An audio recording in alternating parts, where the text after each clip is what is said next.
Bank of America just told investors that GTA 6 is going to cost 80 bucks, not 70, not the $100 that analysts were throwing around some 6 months ago, but they're thinking it's going to cost $80. And here's the thing, I was inside the gaming industry for 14 years. I watched pricing decisions get made. I know what goes into them. So today I want to give you something you won't get from any other GTA 6 channel covering this story. There won't be any outrage. There won't be any fake hype. I want to give you the actual truth about what this price means and whether it's justified. So let me give you the facts first. On May 4th, Bank of America published a note to investors after attending the Entertainment Software Association's ICON event. What they heard leads them to believe that GTA 6 will cost 80 bucks rather than their previously assumed $70 per unit. Of course, as of going to make more money, Take Two shares jumped about 4% on the news, which was one of its biggest trading days in 2026. Now, this is just an analyst note. This is not an official announcement from Take Two or Rockstar. Investors will be closely watching Take Two's earnings call later this month for any official pricing information and confirmation of its November release date. So we're not in confirmed territory yet. But the Bank of America doesn't write notes like this without some strong signals. It's about as close to confirmed as you can get before an official announcement. $80 would further push the industry's price ceiling higher. It had climbed to $70 around 2020, following roughly 15 years at the $60 level. So the question is, everyone is asking, is $80 too much? And I want to answer that properly because most people covering this don't have the context to answer it correctly. Here's what you need to understand about game pricing that almost nobody talks about. The $60 price point held for 15 years. 15 years. Think about what happened to the cost of making games in that time. In 2005, a major AAA title cost between 10 and 20 million to make. By 2020, that same category of game cost around 100 to 200 million. Some of the blockbusters out there crossed into 300 million. The budget's multiplied by 10 to 15 times, but the retail price didn't move $1. I lived inside that squeeze. I watched studios make decisions based on the reality that their production costs were exploding while the price consumers paid stayed completely flat. That pressure is a direct cause of things that players hate most. They get the microtransaction, the battle passes, the live service model. Publishers weren't just being greedy.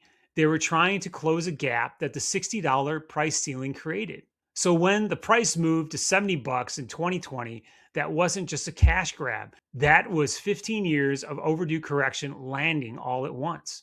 Nintendo's Mario Kart World was actually the first game to test the $80 price tag, though its effectiveness as a trial may be limited since it was bundled with the Switch 2 console. GTA 6 would be the first true standalone test of that $80 market. And here's the thing about using GTA 6 as a test case. If any game can carry 80 bucks, it's this one. Let me be honest. I'm not going to tell you that $80 is cheap. It's not. For a lot of people, that's a real number that requires a real decision. But here's how I actually evaluate whether a game price is justified. And this comes from being inside game production. You divide the price by the hours of genuine entertainment you expect to get. GTA 5, a game that came out in 2013, still has millions of active players in 2026. That's 13 years later. People have put thousands of hours into that game. At 60 bucks, that's fractions of a penny per hour of entertainment. GTA 6 is being built by a studio that spent 13 years and by most credible estimates, somewhere north of $2 billion making it. They built water physics systems that most developers would never authorize. They built NPC AI that operates on a level that the industry hasn't seen.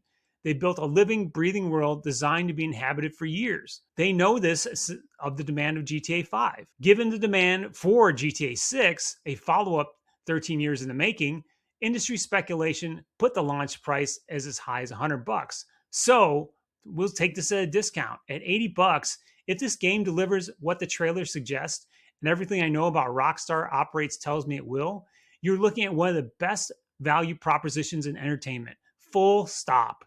No questions asked. Compare it to anything else you spend $80 on: a dinner out, 4 movie tickets, a streaming service for 2 months. None of these is going to give you what a Rockstar open world game gives you. Now, here's where I'll be totally frank.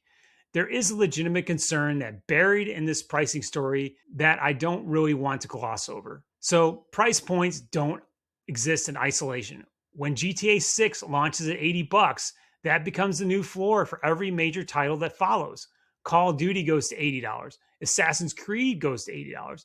Every mid-tier studio that can barely justify 70 is now expected to hit 80 bucks. And not every game is GTA 6. The $60 to $70 jump brought with it a wave of games that charge premium prices for decidedly non-premium products. The $70 to $80 jump will do the same thing. And consumers who get hurt by that aren't buying Rockstar games, they're buying everything else that is riding on GTA 6 coattails. That's the real cost of this price move. Not what you pay for GTA 6, what you pay for everything that comes after it. So where do I land on this? Would you pay 80 bucks for GTA 6 specifically? Well, let me tell you, I think the price is justified. If this game is what I believe it is, you look back on $80 at one of the best purchases you've ever made. Is $80 actually becoming the new industry standard? That's worth watching pretty closely, because Rockstar earned this price tag over 13 years and 2 billion bucks. Not every studio has. So I want to know what you think. Is 80 bucks a fair price for GTA 6? Or is this the moment the industry went too far? Drop it in the comments. I read everything. And if you're new here, I'm Chris Melky. This is the Dev Chair. I've spent 14 years inside the gaming industry.